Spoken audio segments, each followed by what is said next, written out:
Football world കപ്പിലെ American president Donald ട്രംപിൻ്റെ അനധികൃതമായ ഇടപെടൽ ഫുട്ബോൾ ലോകത്തിന് തന്നെ നാണക്കേടായിരിക്കുകയാണ്.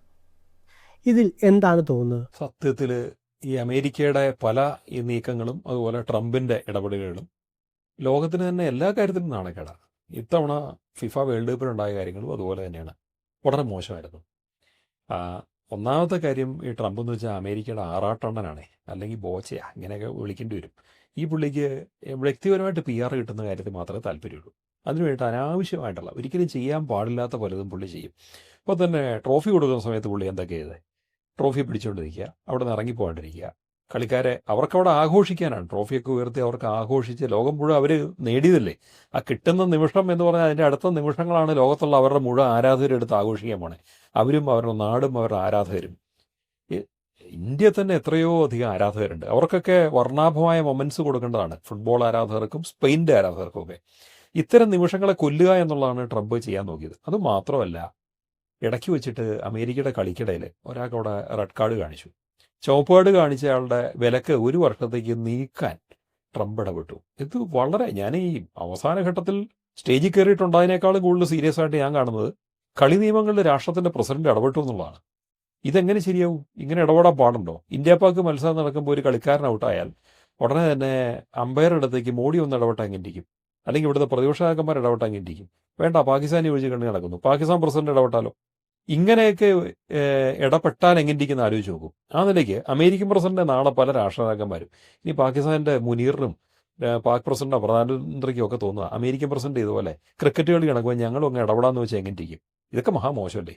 ഇതുപോലത്തെ പരിപാടികളൊക്കെയാണ് അമേരിക്കൻ പ്രസിഡന്റ് ട്രംപ് കാണിക്കുന്നത്. ഒന്നാമത്തെ കാര്യം, പുള്ളി വളരെ തെറ്റായ യുദ്ധം നടത്തിക്കൊണ്ടിരിക്കുക.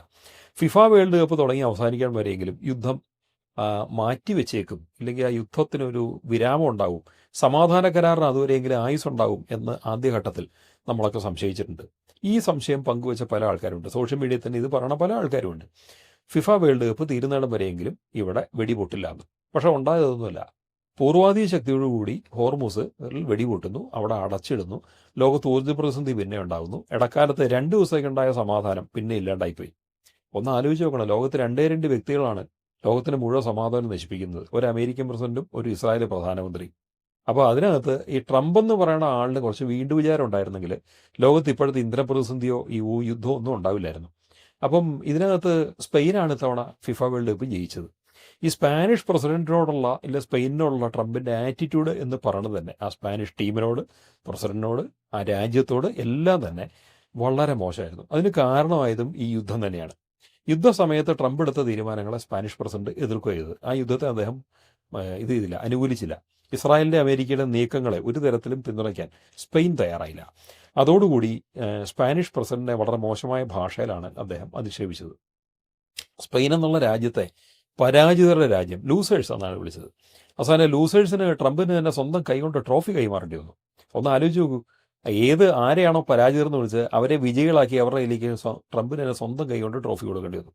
അതൊരു മധുര പ്രതികാരമാണ് സ്പെയിനെ സംബന്ധിച്ച്, സ്പാനിഷ് പ്രസിഡന്റിനെ സംബന്ധിച്ച്, സ്പെയിൻ ടീമിനെ സംബന്ധിച്ച് എല്ലാം തന്നെ. അതിൽ അവരുണ്ടാക്കിയ ഒരു മാതൃക ലോകത്ത്, സത്യം പറഞ്ഞാൽ ഇറാനെതിരെ ട്രംപ് വിജയിക്കുമായിരുന്നെങ്കിൽ അതിനേക്കാളും മികച്ച ഒരു എന്താ പറയണേ വിജയം എന്ന് പറയുന്നത് സ്പെയിൻ ഈ അമേരിക്കയിൽ നേടിയിട്ട് അതിൽ ആ US പ്രസിഡന്റ് കയ്യിൽ നിന്ന് ആ ട്രോഫി വാങ്ങിച്ചു എന്നുള്ളതാണ്. അത് ചെറിയൊരു കാര്യമേ അല്ല.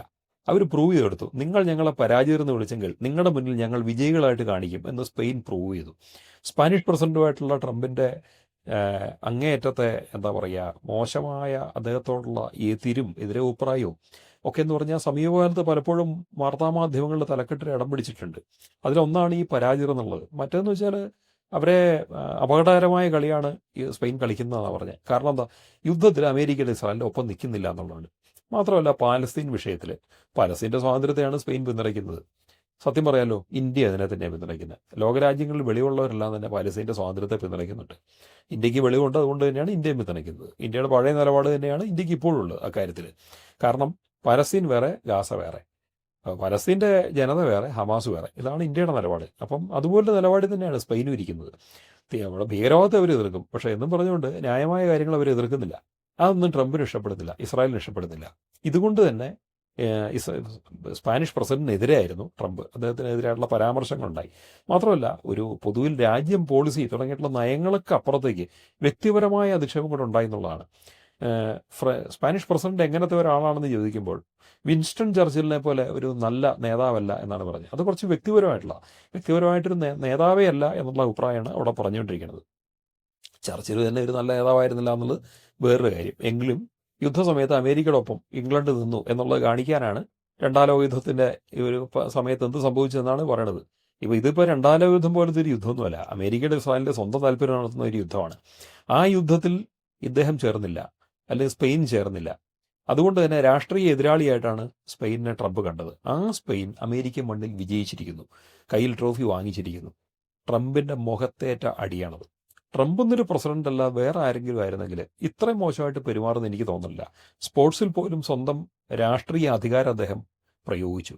അങ്ങനെ ഒരു കളിക്കാരന് ന്യായമായിട്ട് ലഭിക്കേണ്ട വിലക്ക് അത് ഒരു വർഷത്തേക്ക് മാറ്റിവെപ്പിച്ചു. യൂറോപ്പിലെ UEFA ഒക്കെ സത്യത്തിൽ ഇതിനെ എതിർത്തു ട്രംപിൻ്റെ ഈ നിലപാടിനെ. ഫിഫ അവർക്ക് ട്രംപിന് കീഴടങ്ങി എന്നുള്ളതാണ്. അതാണ് ഏറ്റവും മോശമായി പോയത്. ലോകത്തെ ഇത്രയും വലിയൊരു സ്പോർട്സ് കൗൺസിൽ എങ്ങനെയാണ് അമേരിക്കൻ പ്രസിഡന്റ് മുന്നിൽ ഇങ്ങനെ കീഴടങ്ങുക? അവർ കീഴടങ്ങി. അതൊരു തെറ്റായ പ്രവണതയാണ്, തെറ്റായ സന്ദേശമാണ്. അങ്ങനെ അമേരിക്കൻ പ്രസിഡന്റ് പറ്റും എന്നുള്ള പവർ ഉണ്ടെന്ന് നമുക്കെല്ലാം സമ്മതിക്കാം, കുഴപ്പമൊന്നുമില്ല. പക്ഷേ അമേരിക്കൻ പ്രസിഡന്റ് വ്യക്തിപരമായിട്ട് ചെയ്യരുതായിരുന്നു. കാരണം പവർ ഉണ്ടെങ്കിൽ എല്ലാ പവറും പ്രയോഗിക്കാനുള്ളതല്ല. അങ്ങനെയാണ് ഇന്ത്യൻ പ്രസിഡന്റിനായാലും ഇന്ത്യൻ പ്രധാനമന്ത്രിക്കായാലും ലോകത്തുള്ള മറ്റു രാജ്യങ്ങളുടെ തലപ്പത്തിരിക്കുന്നവർക്കായാലും ചില പവറുകൾ വ്യക്തിപരമായിട്ട് ചിലയിടത്ത് പ്രയോഗിക്കാൻ പറ്റുന്നതല്ല. സ്പോർട്സിലൊക്കെ അങ്ങനെയാണ്. സ്പോർട്സിലെ വിജയം ആരെന്ന് വേണമെന്ന് രാഷ്ട്രീയ നേതൃത്വം തീരുമാനിക്കേണ്ട ആവശ്യമില്ല. പക്ഷേ ട്രംപ് അങ്ങനെ പോലും നിശ്ചയിക്കാൻ ശ്രമിച്ചു. അതിനൊക്കെ കിട്ടിയ ചുട്ട മറുപടിയാണ് സ്പെയിൻ കൊടുത്തത്. ട്രംപിൻ്റെ മുഖത്ത് 2 കരണത്തും പൊട്ടിച്ചു എന്ന് വേണം പറയാൻ. അതുകൊണ്ട് ട്രംപിൻ്റെ കാട്ടായങ്ങൾ മുഴുവൻ തന്നെ സ്പോർട്സിന് അപമാനകരമാണ്, ഫുട്ബോൾ ലോകത്തിന് അപമാനകരമാണ്, അമേരിക്കയ്ക്കും അപമാനകരമാണ്. അതിൻ്റെ മുന്നിൽ ഇയാൾ എത്രമാത്രം അപമാനിക്കപ്പെട്ടു എന്ന് സത്യത്തിൽ സ്പെയിനാണ് കാണിച്ചു കൊടുത്തത്. പരാജിതർ എന്ന് വിളിക്കപ്പെട്ടവർ വിജയികളായിട്ട് ട്രംപിന് ചുട്ട മറുപടി കൊടുത്തിരിക്കുന്നു. സ്പെയിൻ അതിന് ഏറ്റവും വലിയ അഭിനന്ദനം അറിയിക്കുന്നു.